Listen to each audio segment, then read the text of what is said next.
Hello সবাইকে।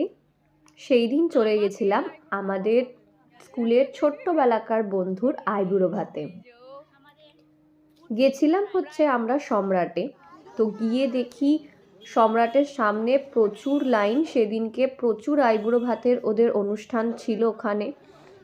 আমরা প্রায় আধ ঘন্টা লাইনে দাঁড়িয়ে পেটেতে খিদেতে ছুঁচোয় দৌড় দিচ্ছিল, তাতেও কিছু করার নেই। ওখানে লাইনে দাঁড়ানোর পর আমরা সিট পাই।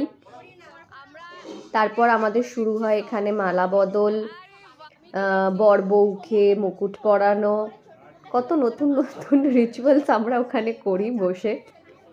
আমাদের বন্ধুদের মধ্যে ওদেরই সব থেকে লাস্টে বিয়ে হচ্ছে, তো বুঝতেই পারছো আমাদের এক্সাইটমেন্টটা আলাদা, প্লাস ওদের এক্সাইটমেন্টও আলাদা।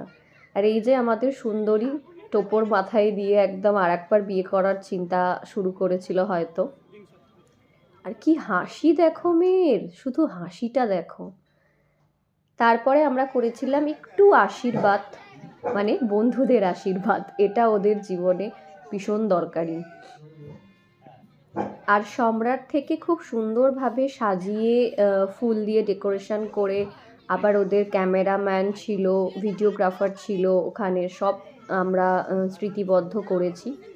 আর আমরা নিয়েছিলাম এই কাবাবের প্ল্যাকার্ডটা, যেটা আমাদের বাবাইদা স্পন্সর করেছিল। আর দেখতেই পাচ্ছ কি বিভৎসভাবে ও খাচ্ছে, কিন্তু আমাদের কনে আর কনের বর একটুও খেতে পারেনি, মানে ওই থালিটার আর্ধেক খাবারও হয়তো খাওয়া হয়েছিল, আর পুরোটাই পার্সেল করে নিয়ে চলে আসতে হয়েছিল বাড়িতে। এখানে নতুন বউকে সুন্দর করে খাইয়ে দিচ্ছে নতুন বর। তোমরা সব সময় ভালো থেকো।